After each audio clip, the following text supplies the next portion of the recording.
All right, okay, good evening, everyone.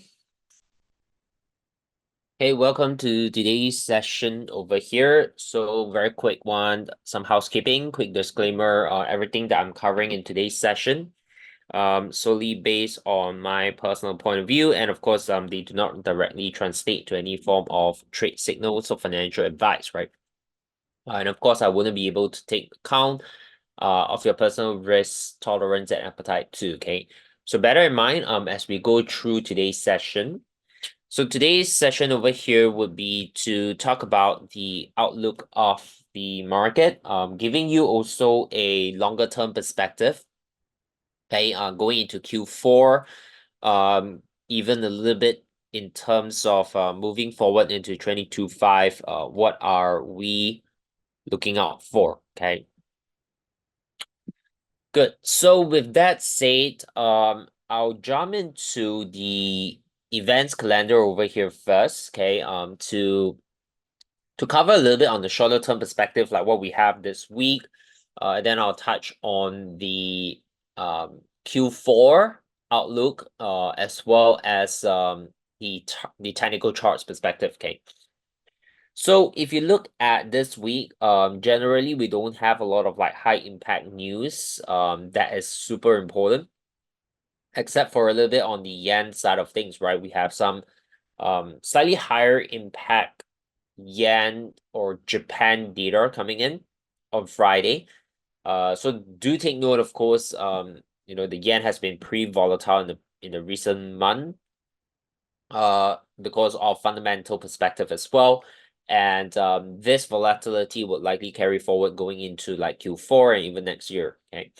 So this week, we do have the unemployment rate coming in. We have retail sales coming in as well. So this is definitely going to be a little bit more impactful in the market as well. You can see, okay, in terms of the average volatility of this news, statistically speaking, it has generated about like close to 50 to 60 pips on average in terms of movement of this news itself. Okay, so that's pretty insightful, right? Because if you are trading this news, you might want to factor in um, how things are going to be built up, right? So for example, if Friday we have like very high impact news, then from now until Friday, probably the market is just going to be a little bit more quiet, building into the news release, and then post event, that's where the volatility will kick in. Okay, so for example, I'm personally looking at an opportunity that is building up on dollar yen. Okay, so that's something I'll be talking a little bit in a while as well. But of course, how do we combine that with the catalyst from a news here? That's where we would then understand as now until Friday, maybe the dollar yen will do a little bit of a consolidation. And then on Friday itself with the news out, that's where we can expect the volatility. Okay, so we can actually combine a little bit on that. Now, um, I'll go a little bit further into the following week, where of course, I would say like first week of the month, we always would have NFP and things like that. And of course, next month in September, it's also going to be a very crucial month because that's the month where we'll see whether the Fed would actually cut rates. Okay, because the market has already priced in the fact that I would say 90%, 100%, it will probably cut it, right? So the market has priced in the cut.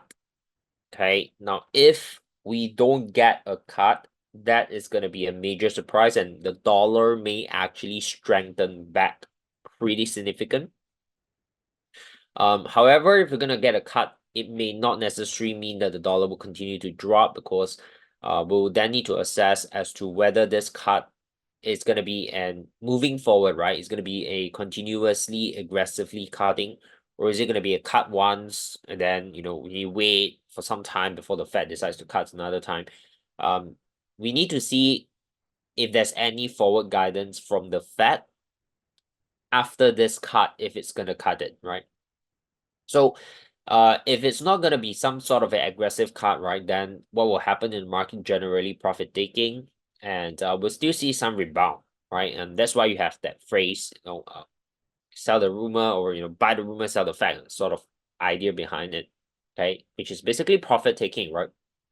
Because if everyone priced in on the decision, and the decision is just as it is, it doesn't really have any surprise element, then you would expect profit taking and the market will probably still retrace. Okay. So that's something to know. Okay. And again, the more interesting part here is we're starting to see some sort of a policy divergence, right, between most of the major banks plus or say against the Bank of Japan, right? Where Bank of Japan is kind of increasing rates, whereas everyone else is talking about cutting rates. Okay, so going forward on Q4, going into next year, 2025, that's a general direction you can look out for in terms of the fundamentals. Okay, where you want to be primarily looking at the yen strengthening and primarily the other pairs against the yen weakening. Okay. So moving forward, there might be some very, very clear trend opportunities that we can leverage on. Okay, like dollar yen is one. And of course, if you're looking at dollar potentially weakening, then equities, indices can be interesting to look at. Commodities can be pretty interesting to look at as well. Okay. So that's the overarching view, right? In terms of like the bigger picture perspective. Okay. So today over here, I also walk you through like some of the higher time frame view perspective. Okay. So of course with the idea that the US Federal Reserve, right? Let me just open up a new chart so that it yeah, it doesn't really like disrupt my current drawings. Okay.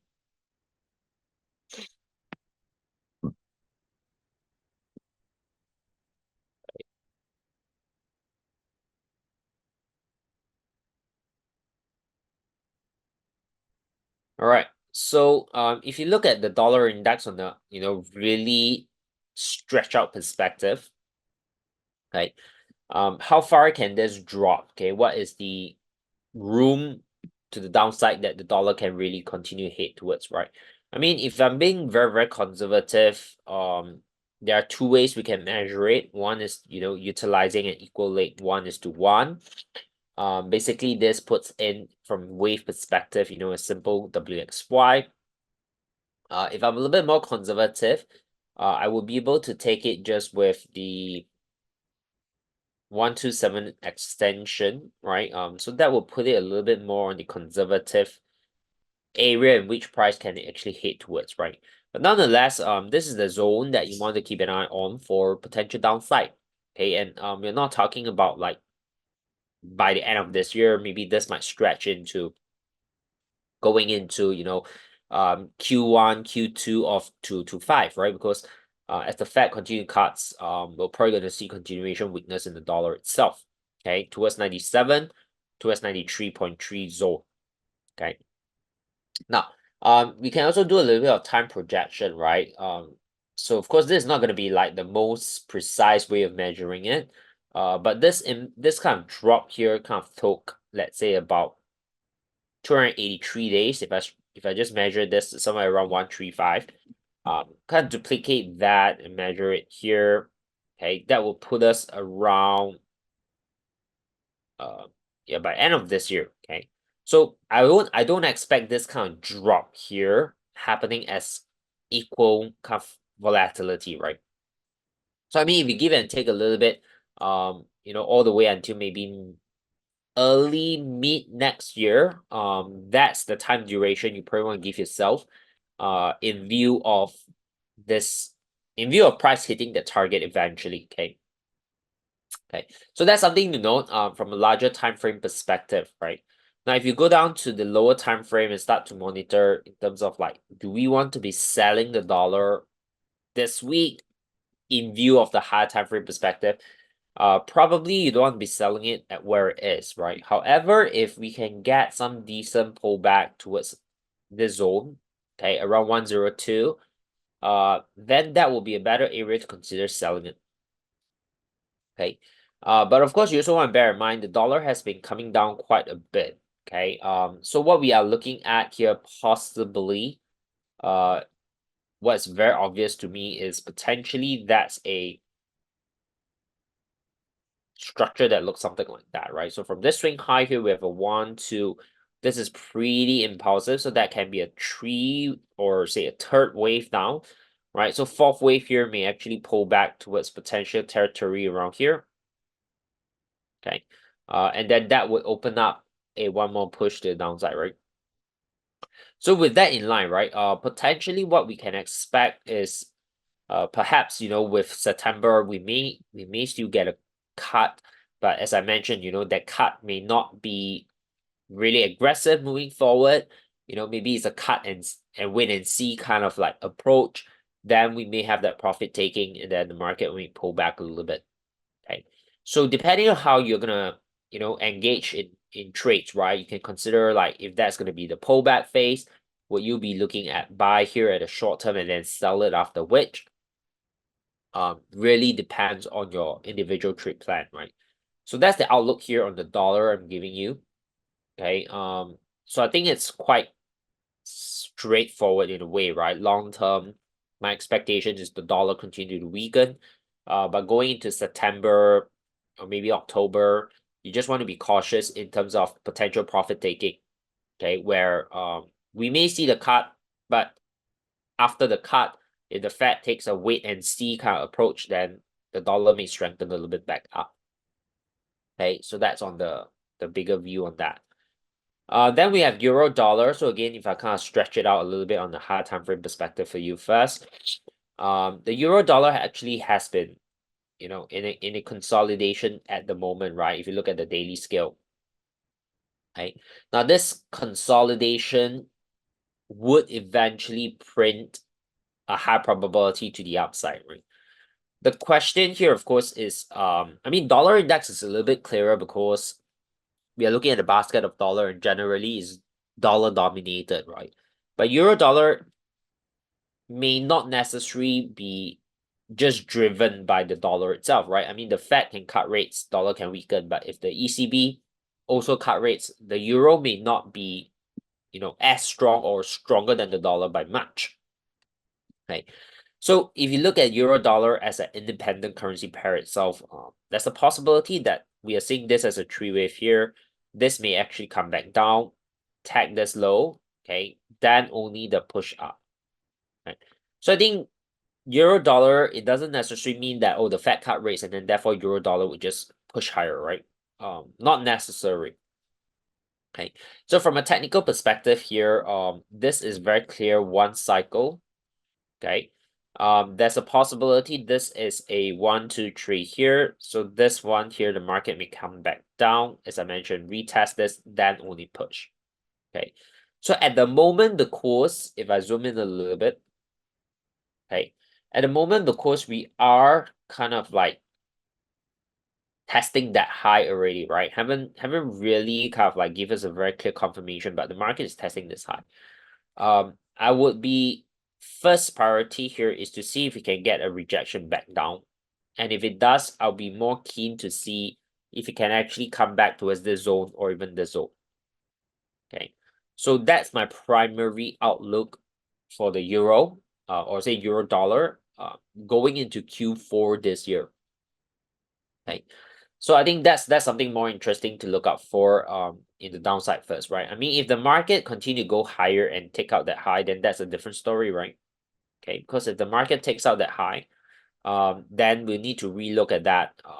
This may be a triangle, and this may be the move to complete this, right? So there are different possibilities, okay? Some traders see it as being very, very subjective.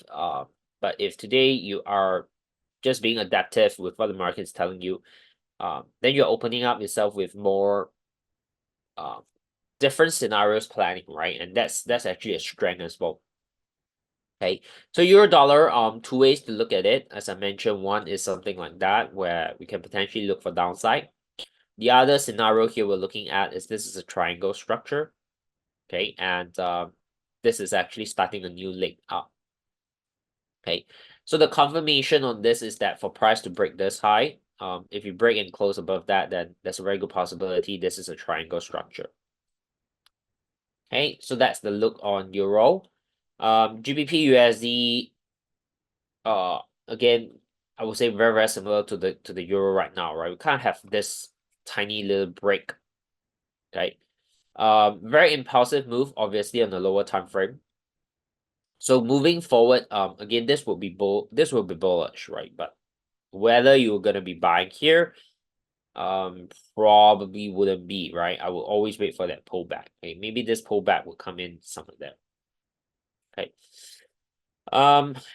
Yeah, in a way, obviously on the shorter term, there's really nothing much on the pound. Okay. Yeah, so this one probably going into Q4 right now, nothing really standing out, okay, for pound dollar. Aussie, double top formation as of now. Potential, okay, double top. So Aussie here, I'll be more inclined to short-term wise look for opportunity to see if we can get the downside. We'll see. Okay, I mean, sorry, daily. Uh, yeah. I mean, long term, I think this one here doesn't have much clarity. If you're looking at long term, again, euro dollar may have a better opportunity there, clearer kind of structure. Long term wise, Aussie dollar, nothing there. H4 wise, shorter term, potential double top. Okay, again, wait for confirmation from the market and see how it goes. The thing here is, if this is going to be a double top, we want to see an impulsive rejection. Okay, until then, it's just a possible double top. It's not a confirmed double top, right? So that's on Aussie. Okay, dollar cat. Hey, dollar cat, I think is pretty clear. Definitely you want to focus on the downside here with a target back towards this area. Okay, the market hasn't been able to take out that high.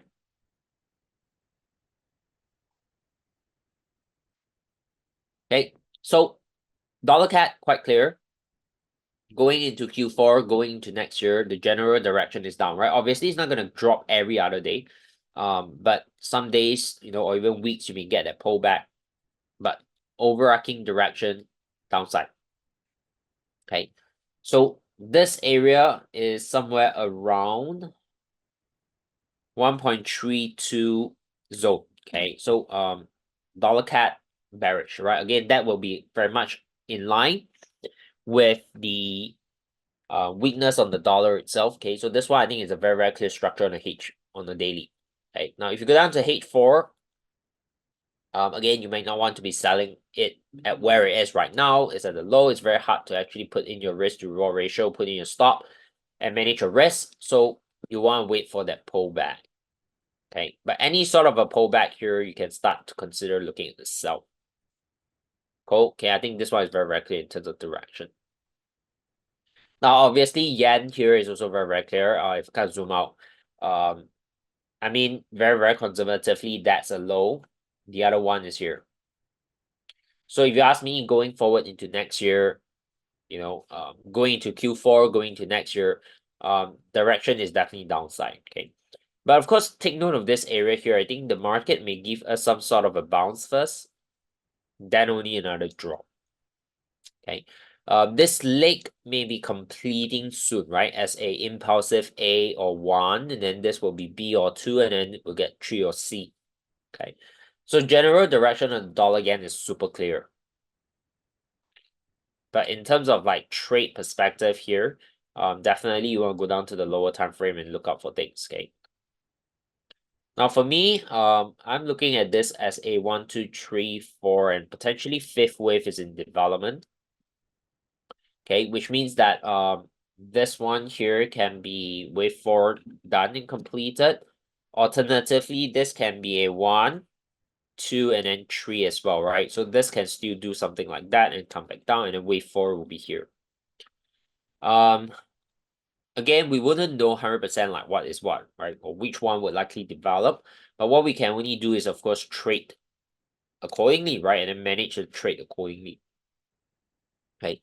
So the idea here is if you're gonna take it as wave 4 here is completed, okay, then of course any pullback you look to sell because then you'll be expecting price to break that low eventually. However, if you can't expect this as a 1, 2, 3, okay, then of course you wouldn't want to be selling around the zone. You want to wait for price to come here and then you look for sell at the top. Again, I won't know the answer, but I'm just sharing you what are the possibility you can prepare for that. Okay. um, yeah, so that's on dollar yen, right? Essentially, you're looking at downside. General direction is downside. It's just a matter of again, which scenario will play out. Where are you gonna sell it? That's about it. Okay. Gold here in terms of longer time frame perspective, is definitely upside, right? I think going into Q4, going into next year, gold would likely make highs. Okay. I mean, if you look at the general trend, is up, right? It's definitely up. But this current development here, right? You want to be careful because this looks like this on the daily scale, right? So this looks like we may see some sort of a pullback and then we need push out, right? So the market probably would need some sort of a reset, right? Or we call it retracement, right? So if you look at patterns in the past, there's something like that, and the market come back and then when you pop, right?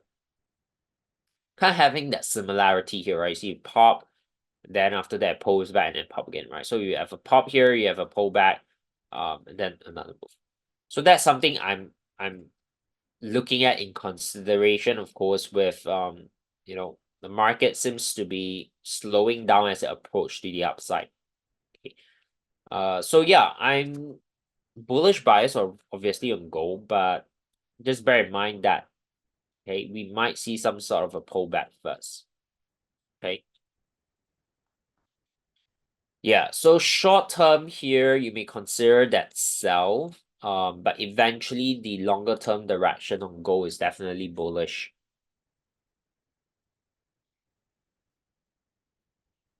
Yeah. Crude oil, daily point of view,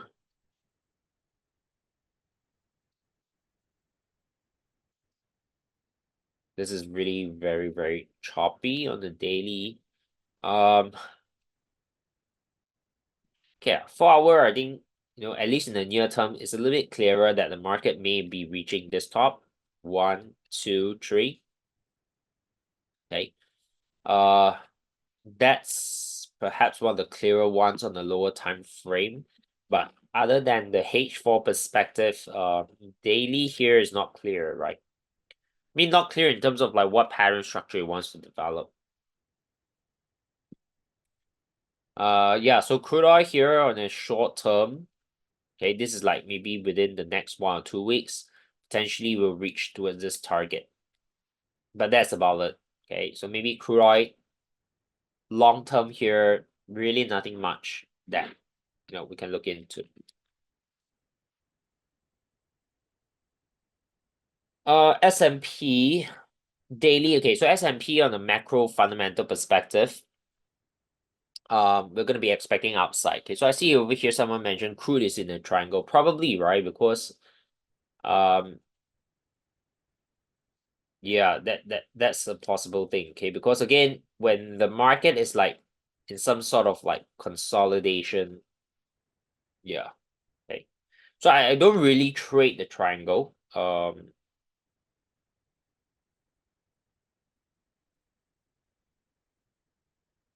Yeah, so that's it. Okay, nothing much on that.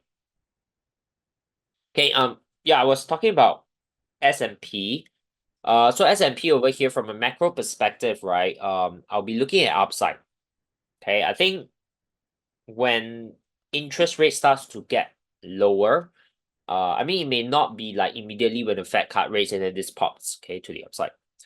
But in the lower interest rate environment, if the Fed is kind of cutting it steadily, and not because of like major recession and things like that, right?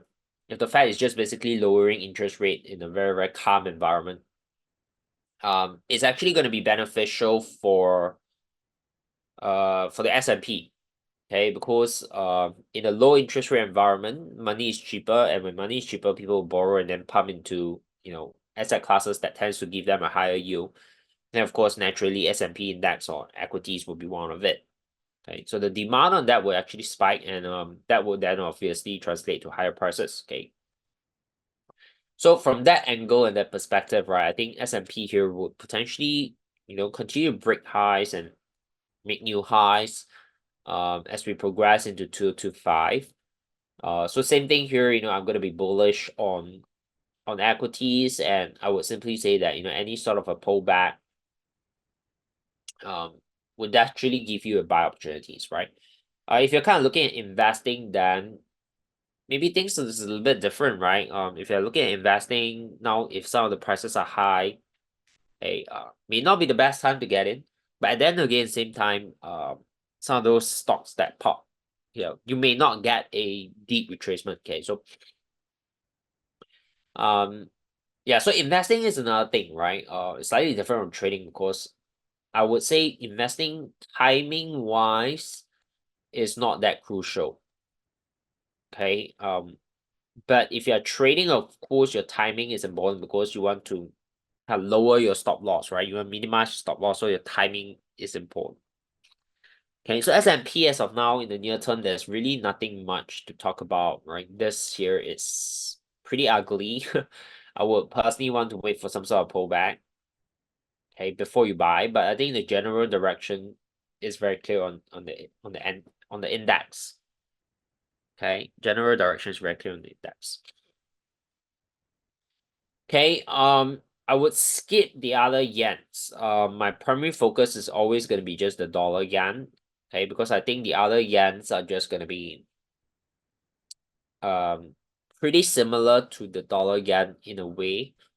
So in terms of like overexposure on the yen, it's something you want to you want to take note as well. Okay, so I'll just skip the other yens there. Then we have pound odd. Okay, pound odd over here. General direction is bearish. Okay, from a technical point of view, it's pretty clear on a H4. If I scroll out a little bit, okay, we have this massive kind of a little bit of a wick here. You can see, right, huge wick. Try to break that, and then the market just came back down. Okay, so if you kind of stretch it out, you can see where would potentially be areas of target to the downside. Okay, so we have really a lot of downside opportunity here we can capitalize on, right? So higher time frame here suggests direction is down. Lower time frame, zoom into the H4, you can see how the market broke that, tested it, didn't really break above, right? So I'm continuing to expect this will come down, right? So bias here is bearish. Okay, and of course, again, depending on how you're looking at in terms of your setup, okay, you'd be interested to look for sell side. Okay. Yeah, so this one should be quite clear, right?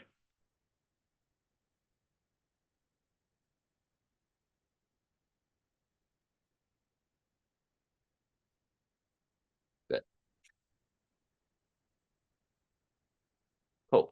So that's on pound odd, right? I think pound odd is one of the nearer term opportunities that you guys can keep an eye on.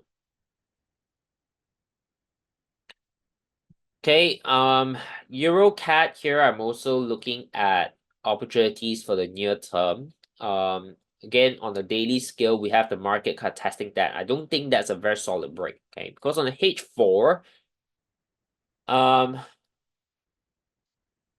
yeah. Okay, on the H4, we're seeing this move here pretty corrective. I mean, right now it's doing a push down already. Let me just zoom out a little bit more, see wherever this can potentially take us. Yeah, okay. I mean, on the daily scale, there are some clear areas that we can look out for.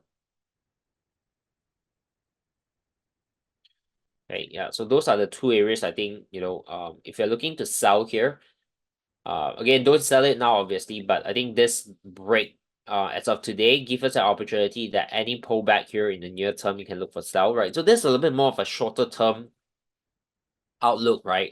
Whereas some of the others I share is more of like going into end of this year, going to next year. This one is more like within the next maybe 1 month. Okay, that will be the opportunity here.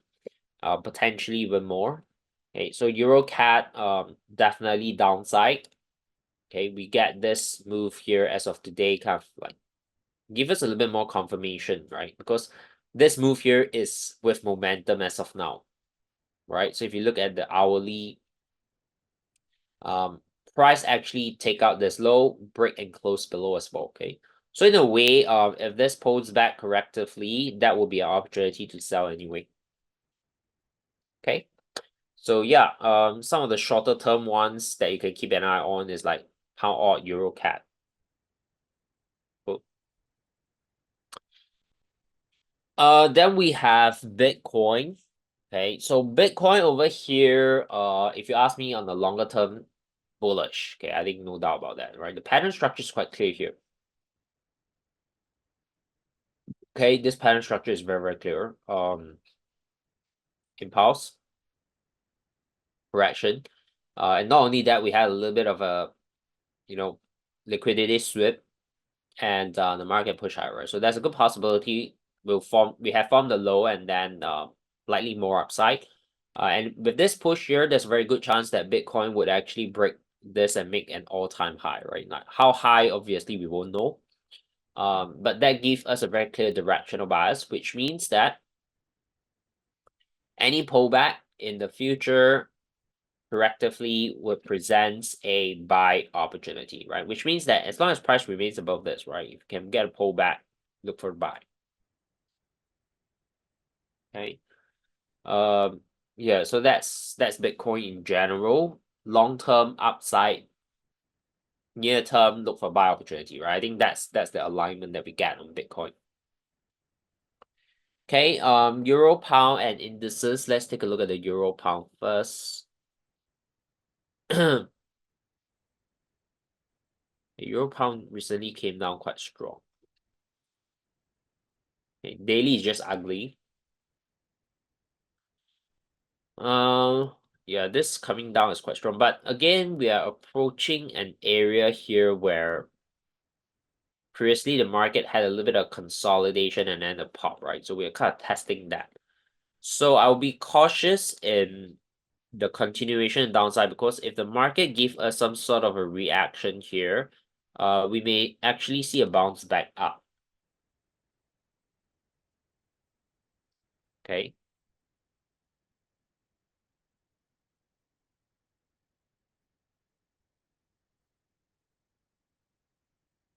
Yeah, so Euro pound, that's my take. Probably not the cleanest pair to be looking at, but of course, the opportunity comes in where we get a bounce, right? Because you can see the market actually made some low here, does a bit of consolidation and a very strong push, right? So we break that high with this kind of like consolidation. So I would expect some sort of reaction here. If the reaction is a bounce back up aggressively, then obviously we'll be looking at upside. Okay, so that's on Euro pound. In terms of general indices, right? Let's take a look at the global index market. S&P, I think we cover on that. Nasdaq will probably follow suit in terms of the overview. Okay. Same thing here. Any sort of a consolidation pullback would be bullish in general. Dow Jones is already trying to break that high.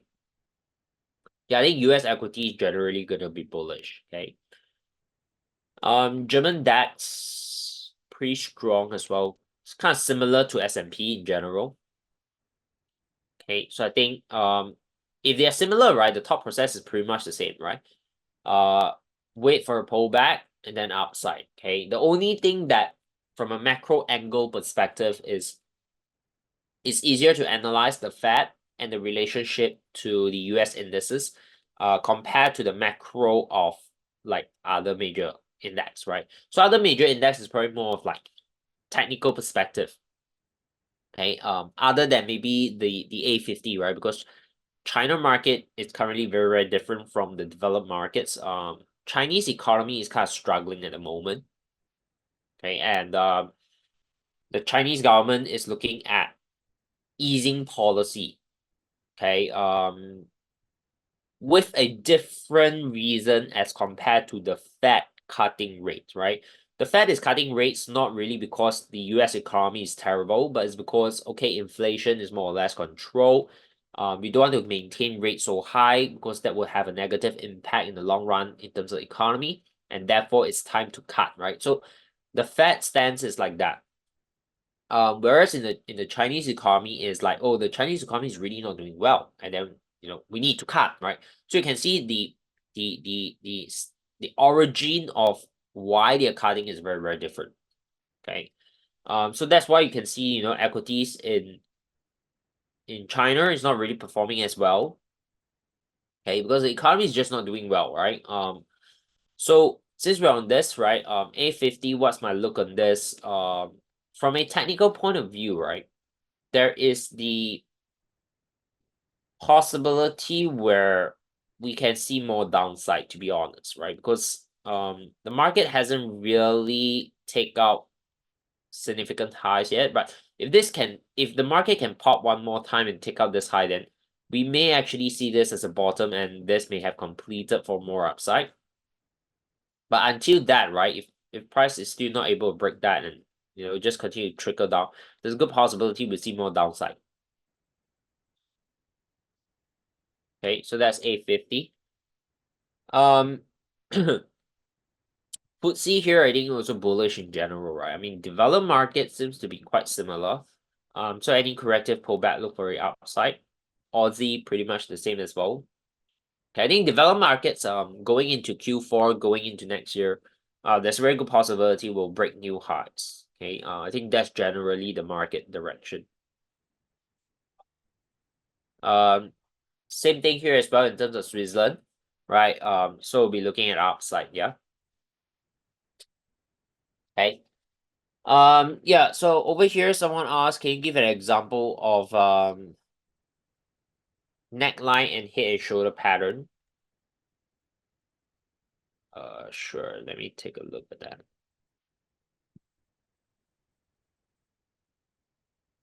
Okay.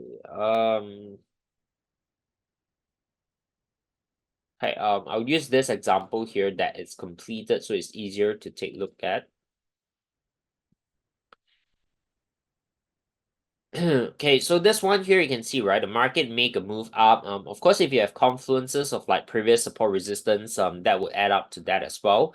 But the first thing here you want to always look out for is double top or double bottom, right? In a way where oh sorry, you are looking at head and shoulder pattern.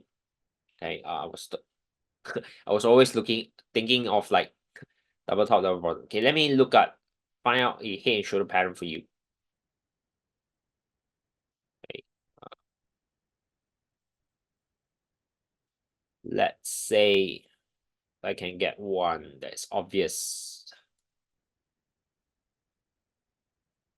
Um, maybe that's sorry. Okay, not the cleanest to be honest. I'll look at this here maybe, right? Okay, I'll need to look at historical ones, right? Because they have been completed and therefore it's easier to actually show you how they look like. Okay.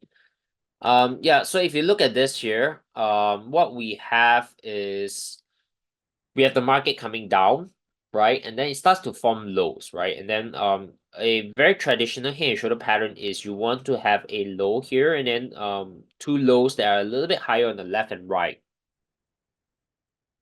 Okay. And then of course with that, you start to draw a neckline to connect all these mini highs, and then that becomes your neckline. Okay. So the confirmation of a head and shoulder pattern is when price break your neckline. Okay. When this actually breaks to the upside, that's your break of a neckline. The conventional way of trading is obviously take the head, measure it to your neckline, and then you duplicate that and measure the breakout. Usually that's where your target is. Okay, usually that's where your target is. So that's how you look at for it. Okay, yeah. So that's the head and shoulder pattern. I mean, this is more of an inverse head and shoulder, but you basically just mirror that. You flip it opposite, then that's your head and shoulder. Okay. US 30 and Nasdaq, I think we cover on that, right? In general, I mentioned that the direction is upside, pretty similar to the S&P in general anyway. Cool. Okay, yeah. So this one here upside. Basically, direction on the index, okay, it's gonna be bullish. It's gonna be bullish. Okay. So basically the idea is just look out for opportunities to get involved in the buy side of things for equities going into Q4, going into next year. Cool. Okay, so that's all from me for today's session over here. Giving you guys hopefully the bigger picture perspective in terms of the outlook. Okay. But of course we also cover a little bit on the nearer terms ones, right? Where you can look to trade maybe within the next couple of weeks. And then the bigger, longer term perspective outlook so that you can also plan for it. Going into Q4, going into next year 2025. Cool. Good. So that's all from me. All the best for your trades, right? Of course, to end off this year and then going into next year as well. And we'll see you guys in the next session. Okay. So next week we'll be rotating back into our regular market outlook. Yeah, just once a month we're doing a little bit more in the longer term kind of monthly outlook kind of like perspective. Okay. So yep, that's all. All the best. And I'll see you guys in the next session. Okay. See you guys. Bye bye.